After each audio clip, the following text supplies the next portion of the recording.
So about 2 months ago, I made these videos. I did it because I was trying to articulate my concerns. Now, what happened as a consequence of making these videos was really quite unexpected to me. There's been 140 print articles published about this, whatever this is, in the last 2 months, and then dozens and dozens of YouTube videos and television interviews and radio interviews and demonstrations. Millions of people have been tuning into this online. And so obviously something's up, and I can tell you that what's up isn't only a discussion about Bill C-16 and about gendered pronouns. You know, sometimes when you're having a debate or a discussion with someone that you love and you're having a little argument about something, like who's going to do the dishes or something like that, or especially if you haven't been getting along very well with that person, you know how the discussion starts with something specific and then you start trading all the things that it might be about until you're arguing about, you know, the way that you behaved on your third date, you know, 10 years ago, and the whole underlying unresolved chaos of your relationship emerges through the little portal that was defined by the argument. You know, well, that's what this is about. So what the hell's going on here exactly, and why are we damn near at each other's throats? Look at what happened in the United States a week and a half ago. There's some things to talk about here, and I started to try to talk about them, and I would say that my freedom to do so was rapidly infringed upon. My career was put at risk, and I find this absolutely unacceptable because I am trying to sort this out. And so we need to start talking and listening. And when you talk, it doesn't mean you're right, it doesn't mean you're correct, right? It means you're trying to articulate and formulate your thoughts like the boneheaded moron that you are. And you're going to stumble around idiotically because what the hell do you know? You're full of biases and you're ignorant and you can't speak very well and you're over-emotional. And you know, you've got just problems that you can hardly even imagine that are interfering with your ability to state something clear. And so what you do is you do your best to say what you mean, and then you listen to other people tell you why you're a blithering idiot, and hopefully you can correct yourself to some degree as a consequence of listening to them. And you see, that's what free speech is about. It isn't just that people can organize themselves and their societies by thinking. You can't do that because there's only one of you. What you have to do is you have to articulate your thoughts in a public forum so that other people can attack you, and hopefully in a corrective manner. And then you want to, you know, step back a little bit and think, okay, well, you know, I was a little arrogant there and I was a little over emotional there and I didn't get that quite right, and maybe I'm outright biased on that front. And you want to correct what you say, because then you correct how you are, and then you correct how you act in life, and then you correct your society. And to the degree that we limit freedom of expression, we put all of that at risk. And that's partly why I don't believe that freedom of speech is just another value. I think that's preposterous. I think that if you claim that, then you know nothing about Western civilization and history. Freedom of speech is not just another principle. It's the mechanism by which we keep our psyches and our societies organized, and we have to be unbelievably careful about infringing upon that, because we're infringing upon the process by which we keep chaos and order balanced. Well, what is this all about? I can list you some of the things that it's about. It's about inclusion versus bigotry and prejudice, right? It's about the left wing versus the right wing. It's about who's free to choose their language and what elements of respect that you're due to people who are different than you, say with regards to pronoun use or chosen names. It's about whether the subjective or the objective is going to take precedence, because implicit in Bill C-16, and I'm telling you, there's an assault on the idea of objectivity itself, an assault on the idea of biology itself. And if the university thinks that the sciences are going to be immune from the ideological doctrine that's embedded in these pieces of legislation, they better think again, because there is trouble coming. I know that OISE already has an anti-psychiatry program, and we noticed that Ken Zucker got hounded out of his job just a few years ago, even though he was an entirely credible scientist and clinician. It's about constructionism, social constructionism, versus positivism, versus pragmatism. And there's a mother versus father thing going on here too. And you know, you kind of saw that with Hillary Clinton versus Donald Trump. I would say that was the overprotective, devouring mother versus the tyrannical father, which is that's not a good narrative from a mythological perspective.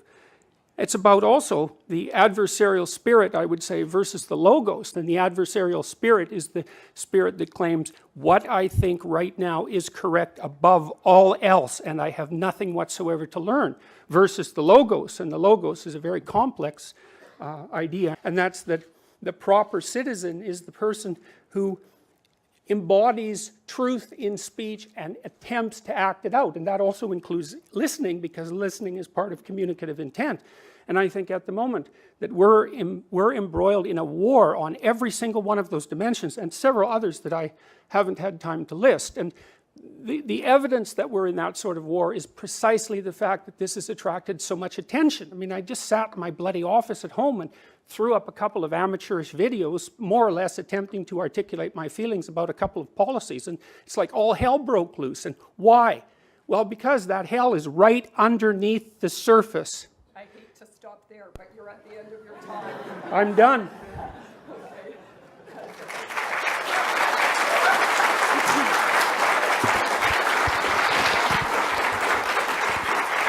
There have been some profound misunderstandings circulating about the law, and I'm here today as a lawyer, as a law professor, as a civil libertarian, as an expert in equality rights and freedom of expression to try to correct those misunderstandings.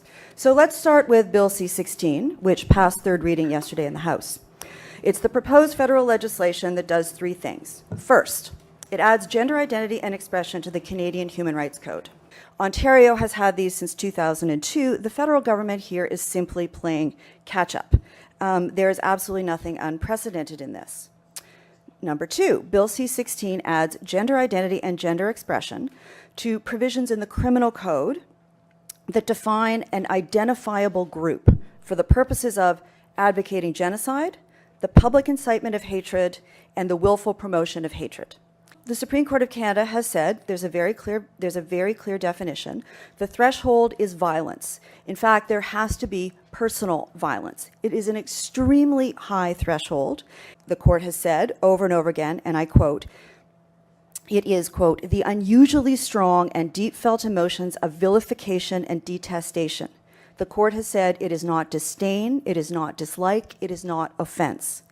Plus, something that's often lost, hate speech criminal charges cannot be laid without the approval of the Attorney General.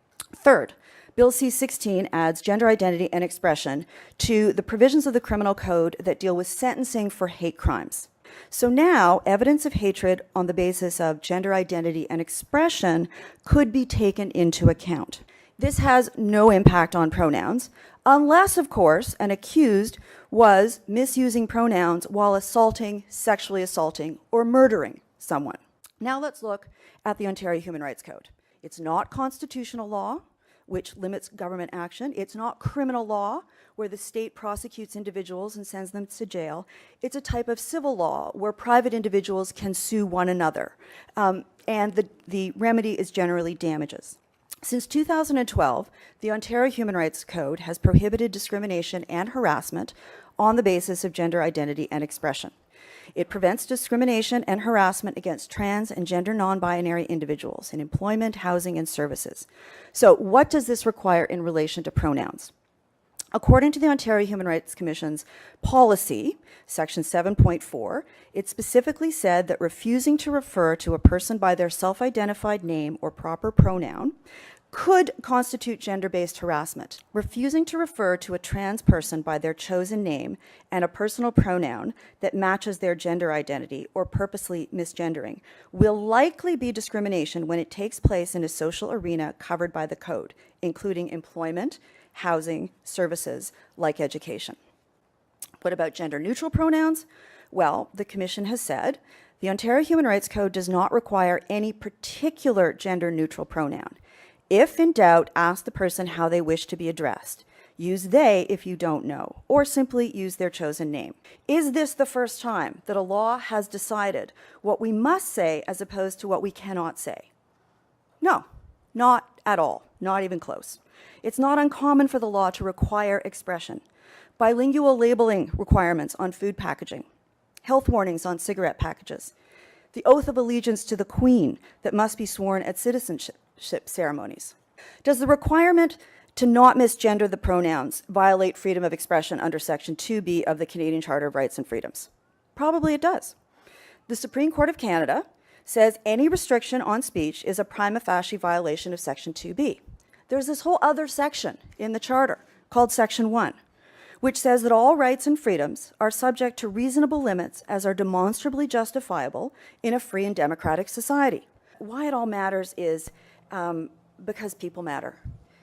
And I worry that we've moved into a place now, a kind of not only a post-truth politics, but a kind of post-empathy politics. How bloody hard is it to simply treat these people with respect and dignity? Because all this is about, all human rights are about, is respect and dignity. And if you could throw in a little kindness on the top, that would be even better.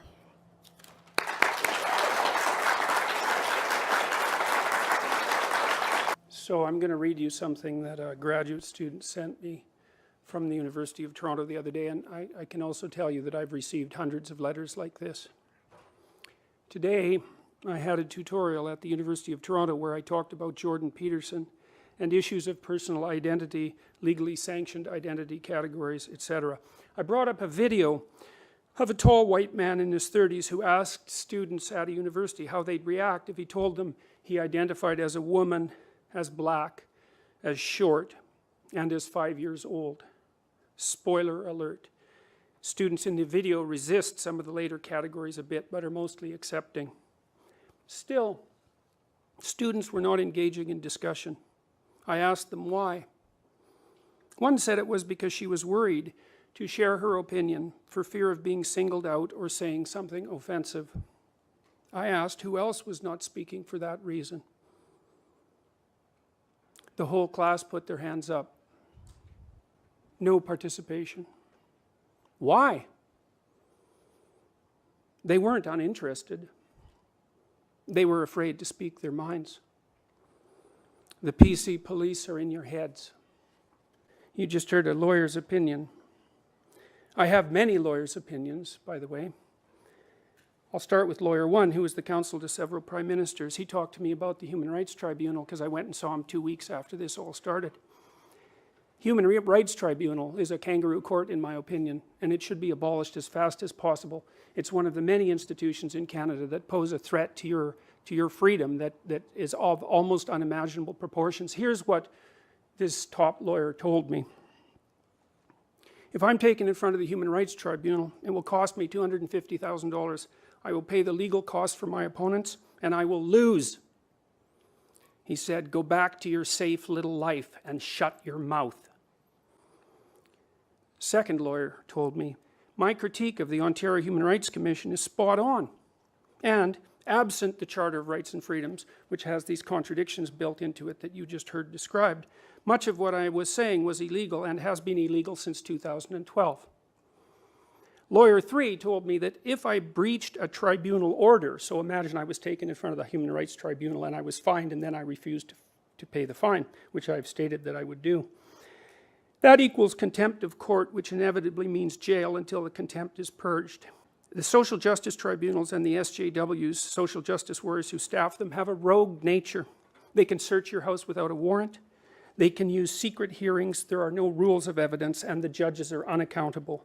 But those are legal opinions. Let's look at a real world case. Let's look at what happened when I made my videos. Let's look at how the university responded, because I can tell you, in the video I said, look, what I'm doing is probably illegal, and worse, my employer is legally responsible for it, because that's built into the codes as well. So by the way, if you're an employer, you're responsible for everything that your employees say, and everything that anybody interprets what they said as being, whether it's unintentional or intentional, whether or not a complaint has been made. So just think about that. Anyways, October 3rd, the university said, like all members of the university community, I have an obligation to comply with the law, including the provisions of the Ontario Human Rights Code. Their policy with regards to workplace harassment, which the university implied that I was engaging in a course of vexatious comment or conduct, where the course of comment or conduct is known or ought reasonably be known to be unwelcome. So what happened essentially was the university reviewed what I had done, and then they reviewed the policies as laid out on the Ontario Human Rights Commission website. The university reviewed my videos and they decided that what I said was true. They decided that the video I made was probably illegal and that they were responsible for it. And so in an attempt to distance themselves from me, under counsel from their legal people, and believe me, the university has good legal people, they sent me a warning. And this is what happens if you want to discipline a recalcitrant employee, essentially, so that you don't have to bear legal responsibility for their acts. And after the third warning, you can take further steps. Now, I pointed out to the university at one point when we were discussing how this forum was going to proceed, that perhaps it would be in their best interests to not support the people who were trying to stop me from talking, but instead to support me legally, and if necessary to take this all the way to the Supreme Court. And the university said categorically that they would not do that. So I would say, when it comes to the contradictory provisions that are in the Canadian Charter of Rights and Freedoms, and so we might say roughly equality versus freedom of speech, the university decided which side they're going to go down on. So on October 18th, the university mentioned to me in another warning letter that if personal pronouns are being used, the refusal to use the personal pronoun that is an expression of the person's gender identity can constitute discrimination. So now, you see what's happened is that I haven't refused to use someone's gender-neutral pronouns. I said that I would refuse. So it's not even the refusal itself that's producing the letters. It's my declared intent to engage in the refusal. And as far as I was concerned, what I was essentially doing was criticizing a piece of legislation that had not yet been passed. But the university's legal department decided that all that was sufficient for them to distance themselves from me and to engage in disciplinary activity. So, and then with regards to these human rights tribunals where all this stuff would be sorted out, it's like those places destroy your reputation and destroy you financially. And can they put you in jail? Well, it's a complicated argument in some sense, but I can tell you that if you refuse to pay the fines, that's the next step. The federal people have indicated that these policies will be interpreted in accordance with the Ontario Human Rights Commission's policies online. And so you guys should go read those, because those are not fun. And I would say that they pose an incredible threat to your liberty. And it's all done under the guise of compassion. People who keep pushing that on you are making a massive mistake. And they're infantilizing you. And they're terrifying people in the university community, as you can tell by the letter that I just read. And I've received dozens of letters like that. People are afraid to say anything because they're going to get targeted. And if you wonder or not if that's true, then just think about what happened to me. And ask yourself if it's true. Good enough. Thank you.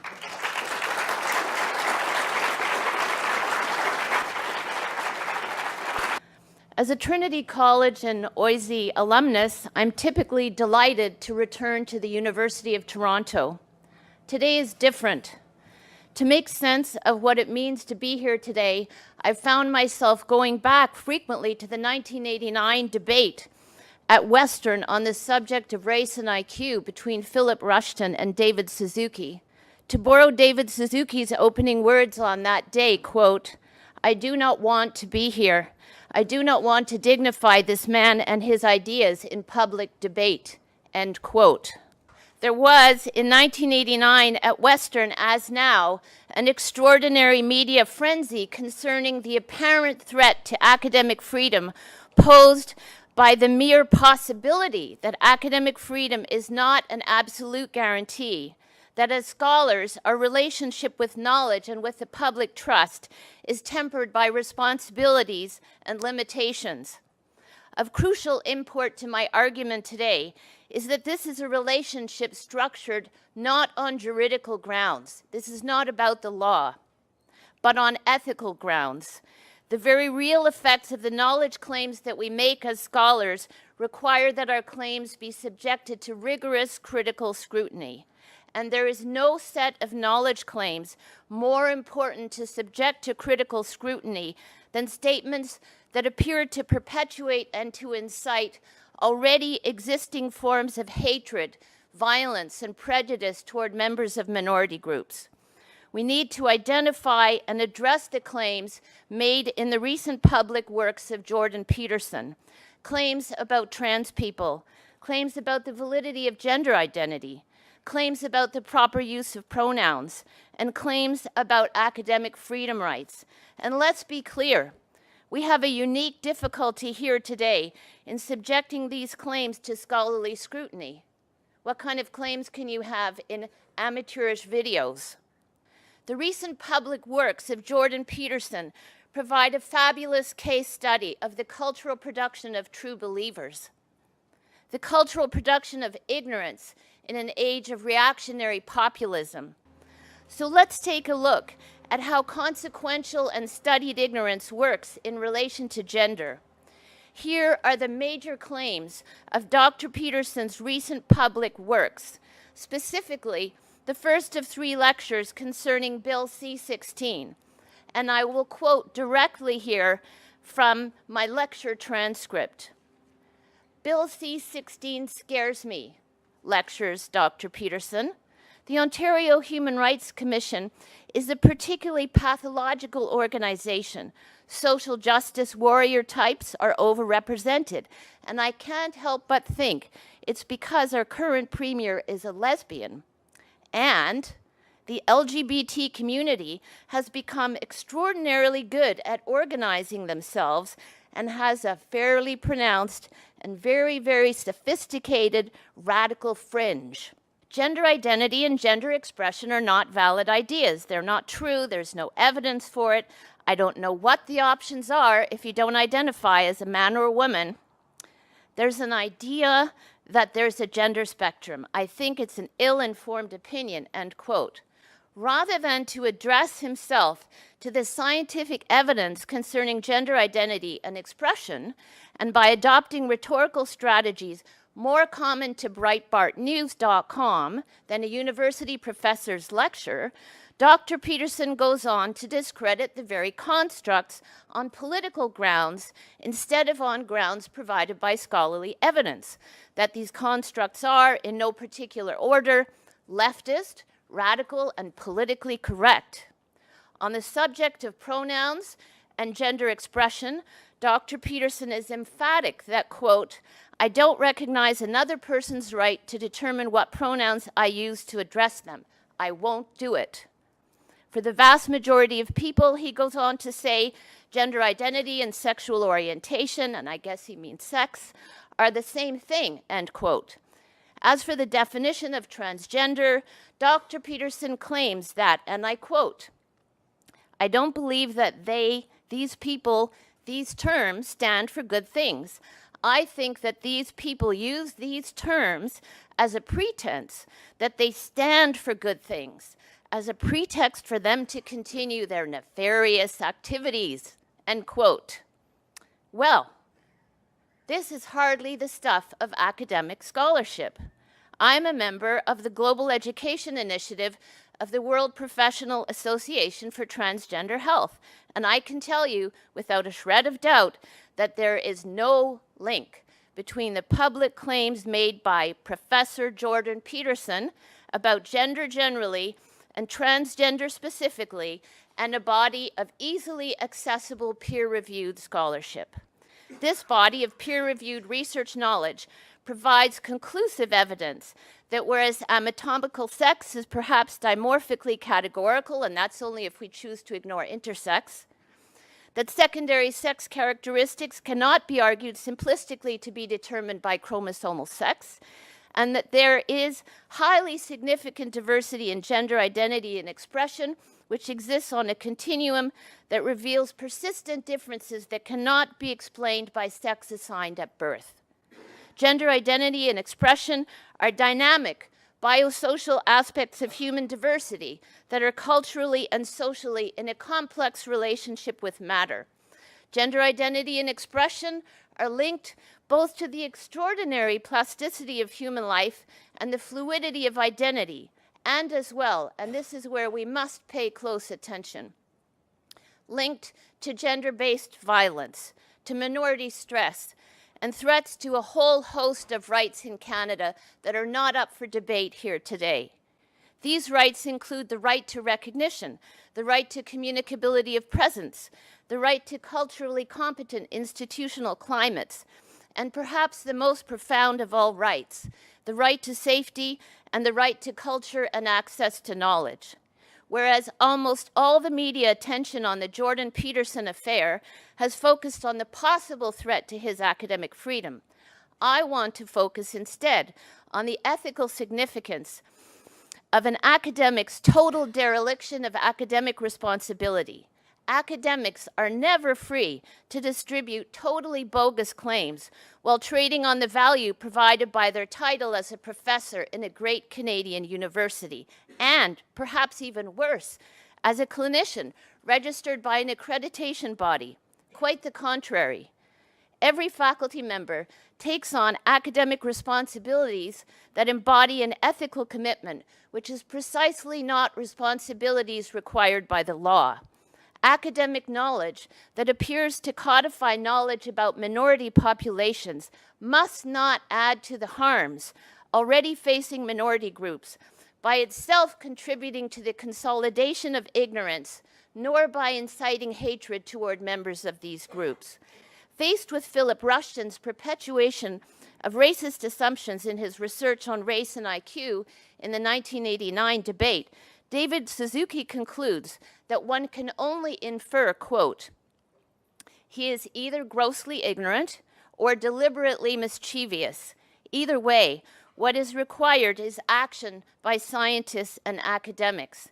His claims must be denounced. This is not science," end quote. Surely, the deliberate production of ignorance concerning a precarious minority group constitutes evidence of the most unethical abnegation of the responsibility of academics to contribute to human well-being, collective intelligence, flourishing, and the survival of planetary life. The institution of the public university cannot and must not sanction ignorance. And most emphatically, we must denounce the deliberate cultural production of ignorance. We can and we must do better. And we must do better, not because it is prescribed by the law, but because we have an ethical commitment to contribute to the advancement of knowledge in a democratic society. Thank you.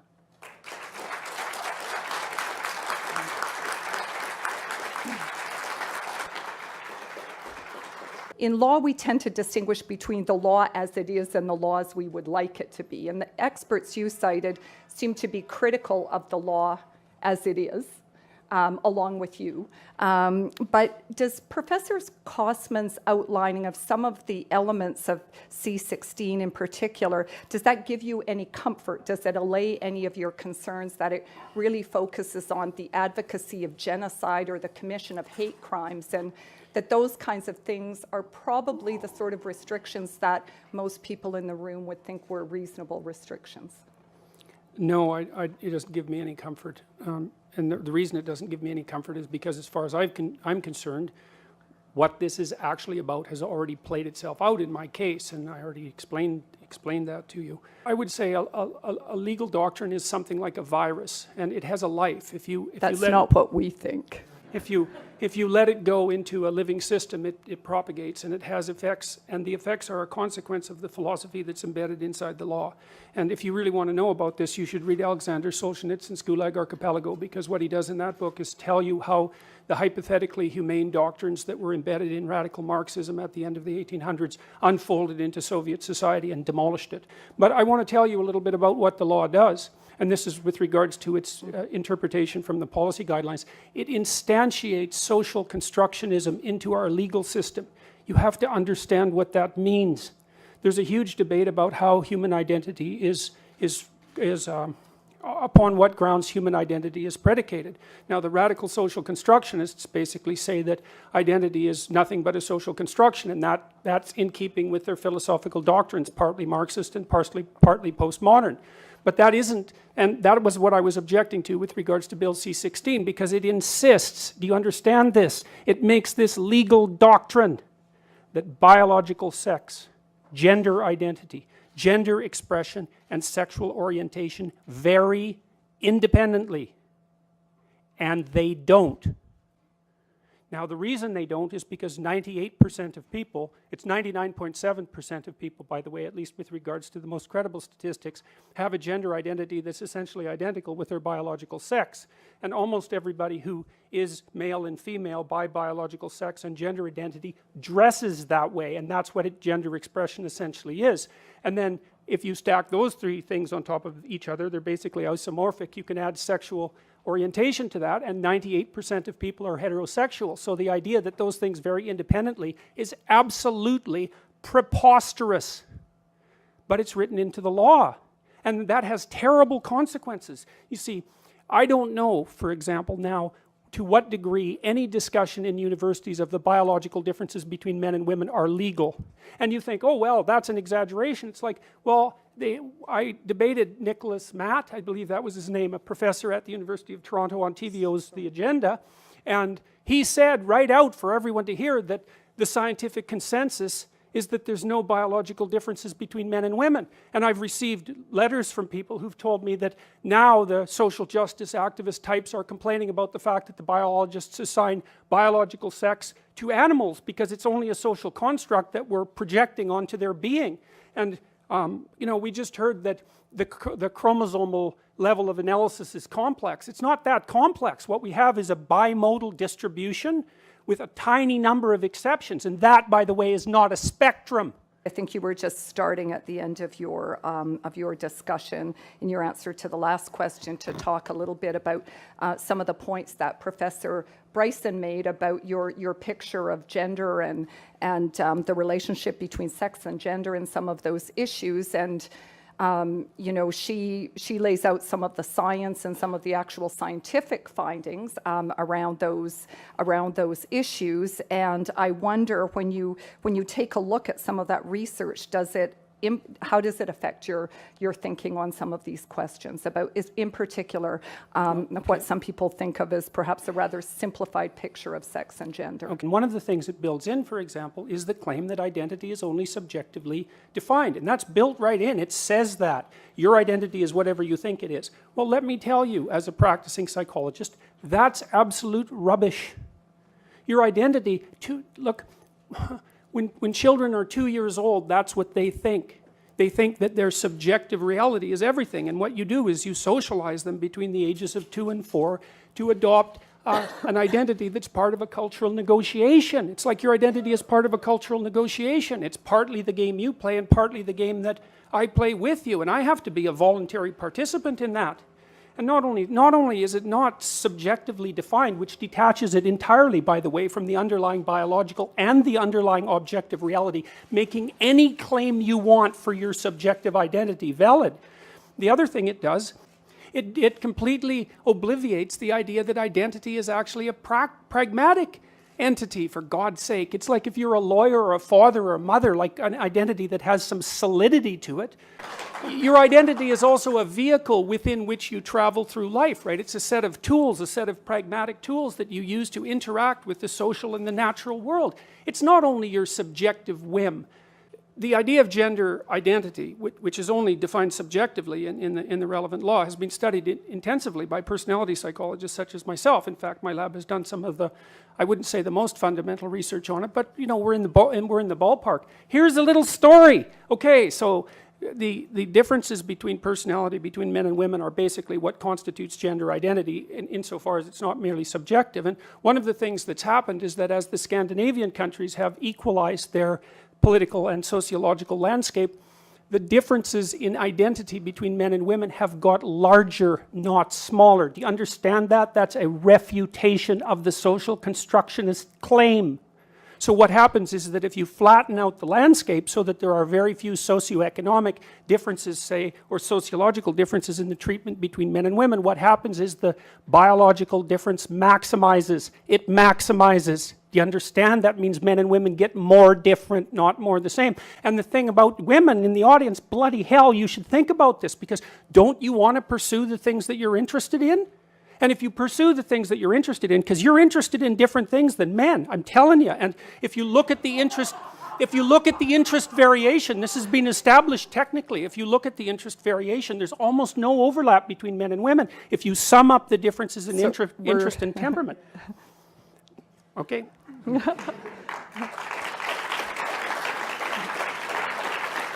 You know, what does some of the evidence, what are sort of the objective realities in this situation that we might hold on to? Science about causality, about, in essence, sex being linked and producing gender, requires us to move outside of the current realm. All that we have in this realm is quasi-experimentation. We can't actually do studies where we manipulate the chromosomal or the hormonal environment. And so since we can't remove sexism and misogyny from the production of gender, we can't actually reach conclusions about what we take to be gender differences. Thank you. Point 2, pronouns. Let's put pronouns in some kind of context. And I think it's really helpful in going back to what Justice Minister Wilson-Raybould said yesterday following the passing of C-16, and I'll quote, It's our collective responsibility to recognize and reduce the vulnerability of transgender diverse persons to discrimination, hate crimes, and hate propaganda. And a lot of what we've been hearing here is hate propaganda.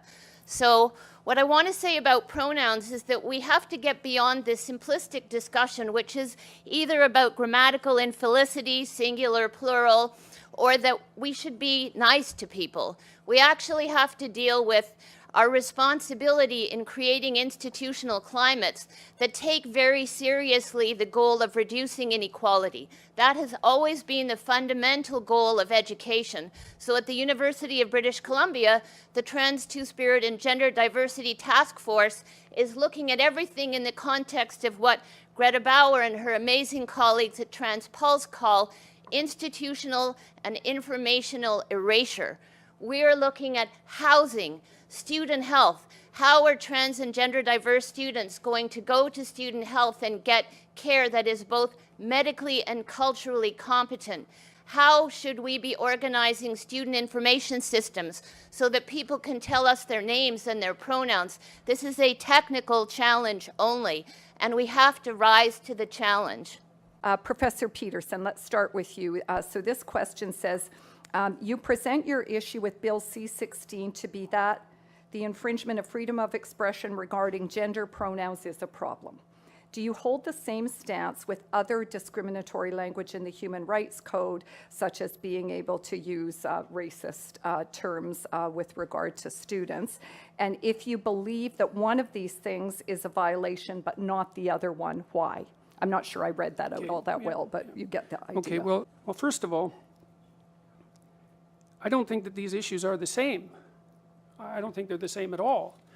I mean, I've been thinking about the pronoun thing, you know, because one of the things that people, it put me back on my heels for a while, because the claim was basically, well, it's something like, why doesn't the mean professor just play nice and respect people by using their pronouns? And it took me like 3 weeks to unpack that, because who gets questioned about pronoun use? I don't know why the hell I use the pronouns I use. I use them because they're part of the language. I use he and she because that's what everyone uses.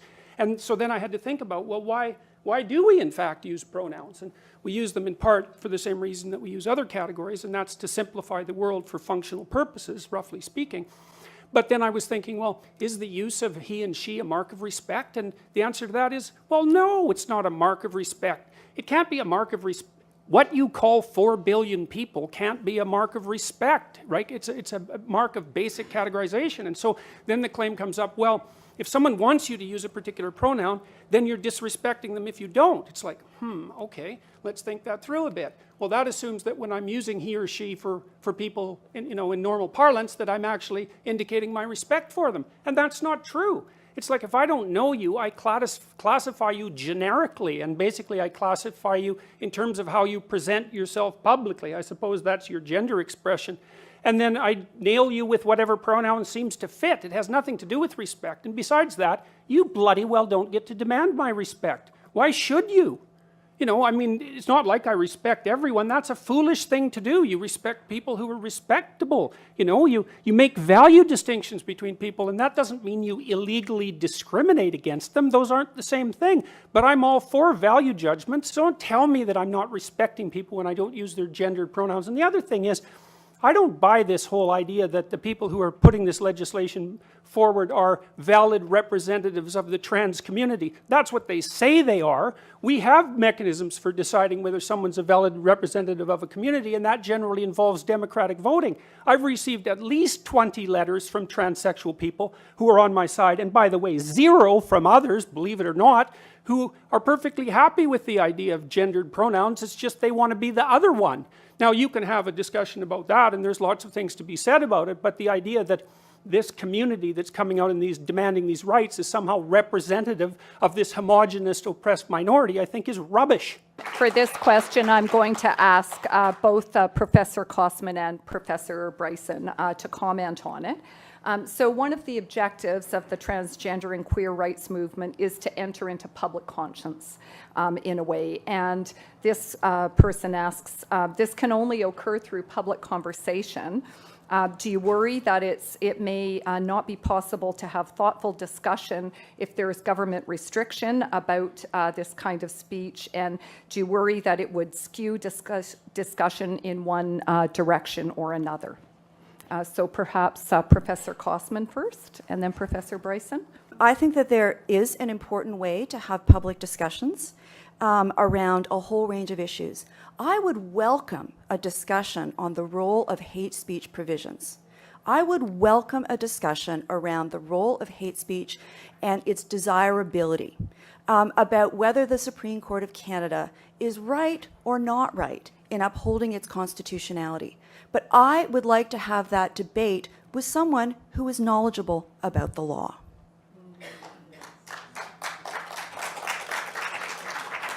Thank you. And Professor Bryson. One of the big questions that I had to deal with in considering whether or not to accept the very generous offer, invitation of the University of Toronto to come here today would be the impact of this event on trans and gender non-binary people, specifically at the University of Toronto and much more generally. And so, whereas I would say that I recognize practices of peer review, and practices of peer review are not denouncement. Practices of peer review are practices that we utilize to make assessments about knowledge claims, whereas I would fully appreciate being able to enter into a discussion about gender and gender identity and issues around trans culture as a means of practicing peer review. I think the difficulty that we've had, and we've managed to reproduce this difficulty here today, characterized just now by Dr. Peterson as simplifying the world for functional purposes. Simplifying the world for functional purposes is not what I recognize to be academic practice. This is not how we relate to knowledge. And so I think that there's a concern when we don't subject claims that are being made as knowledge claims by people who carry titles at great Canadian universities, when we don't treat those knowledge claims in the same way that we would in any other field. And when they're knowledge claims made about members of minority groups, embattled, vulnerable, marginalized members of minority groups, then I think that we all need to be very concerned about how it is that we're changing what we think we do in the university, which is supposed to be about the advancement of knowledge and excellence. Thank you. Is Professor Peterson, as a clinical psychologist, refusing to acknowledge how damaging it could potentially be to an individual to disregard their identity? It's a very difficult question to even engage with because I don't understand it. It makes things so simple that you can't discuss them properly. All I do in my clinical practice, and I have about 20,000 hours of experience in my clinical practice, and I've dealt with all sorts of people, far more variation in people than the typical person ever encounters, and I think I've done it at least reasonably competently. All my discussions with people in my clinical practice are about their identity, given the definition of identity that I brought forth, how they feel about themselves, how they conceptualize themselves, because those are two different things, how that plays out in their interactions with other people, and what the functional significance of that is. And I'm going to say forthrightly, well, two things. One is that I don't believe that any of my clients have had cause to worry about my interpretation of their identity, because what I do in my practice is help them discover what that is. I'm seriously not interested in imposing any ideas of identity onto someone, because I can't do that. I don't know what the right vehicle is for you to travel through life. What I can help you do is articulate your concerns. I can ask you questions where I see contradictions in your self-articulation. I can help you make plans for the future. And I've helped thousands and thousands and thousands of people, by the way, make plans for the future with the stuff that I do online. And so I'm helping people build a genuine identity. Well, and that's what I do. So that's the answer to that question, and I think I do it well. I mean, in the stuff we've done from a research perspective with the Future Authoring Program, which I offered to people free a week and a half ago to help them catalyze their identities, we've helped 5,000 university students increase their grade point average 20% and decreased their dropout by the same. And the biggest effect has been with men and non-Western ethnic minority students who've accelerated their performance up beyond the range of the normal for the dominant culture. A pure psychological intervention, I might say, and not a sociological intervention. So I'm perfectly willing to stack my record on identity formulation up against anyone's. And I should also point out that I think where I'm most vulnerable in this entire debate, and I expect this will happen, and there's already been noise about it on the Ontario Psychological Association website, I think they'll probably come after my clinical license. So that'd be my guess. So I think we might be straying a little away from Yeah. the question now, so thank you. No, we're not, because that question involved my clinical practice. I'm not straying a bit. That involved my clinical practice, and there was a reason that the question was posed. So I'm not straying. Thank you. Why do you feel that someone's personal gender identity and pronouns infringes your free speech? Can one not also argue, based on your interpretation, that professors can use racial slurs in their classroom and that the inability to do so would violate their freedom of speech? Well, that's pretty much the same question, I think.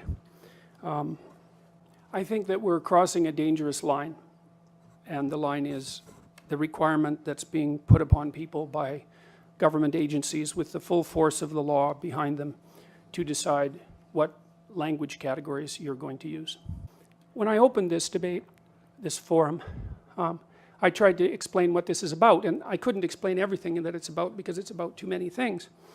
But one of the things it's about is ideology and the distinction between the left and the right. And let's say, now, I truly believe that these made-up pronouns, of which there are many, dozens, in fact, and there's no consensus on them. I was just going to ask if you could go back to the point about the analogy between the racial slur and the I don't think there's any use. analogy at all. But I that's think what the difference people wanna between, hear you I'm on. talking about compelled speech. There's a difference between saying that there's something you can't say and saying that there are things that you have to say. And I regard these made-up pronouns, all of them, as the neologisms of radical PC authoritarians. Do you understand that? And I'm not a fan of that sort of person. And the reason I'm not a fan of that sort of person is because I've done my homework. I've read everything I can get my hands on in the development of authoritarian political systems, and I know the literature inside out and backwards. And I am not going to be a mouthpiece for language that I detest. And that's that.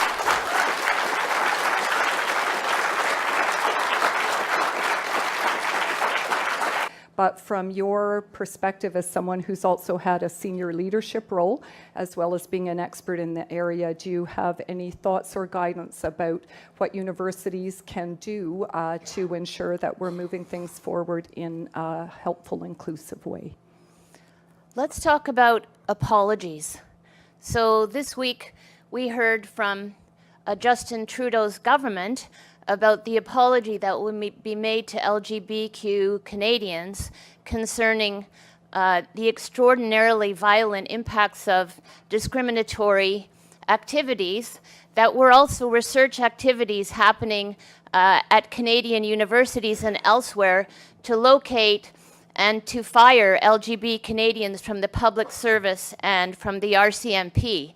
And let's pay attention to some of the details of that situation. You can Google the fruit machine, an incredibly bogus apparatus that was created, let's say not coincidentally, by a psychologist at Carleton University, Dr. Wake, who was the chair of the psychology department, intended only to identify supposed homosexuals who then would be fired from government service and from the RCMP. If we fast forward to the fairly recent past, we could look at CAMH making an apology for the incredibly damaging work carried out by Zucker in his bogus conversion therapy based entirely on these ideas about sex producing gender constancy, which then in the case of gender diverse young people could be cured by means of conversion therapy. CAMH had to apologize to the Canadian public and to Ontarians for the harms carried out by Dr. Zucker. And so I think that we might need to think about two things at the University of Toronto.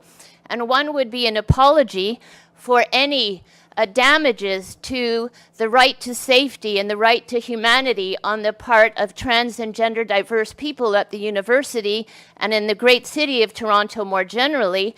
And then, of course, the University of Toronto also, and perhaps it already is, and I'm sure you know more about this than I do, could implement the kind of wide-ranging program to think very carefully about how in an intelligent way to accommodate gender diversity and trans people in this wonderful, great Canadian university that is the University of Toronto.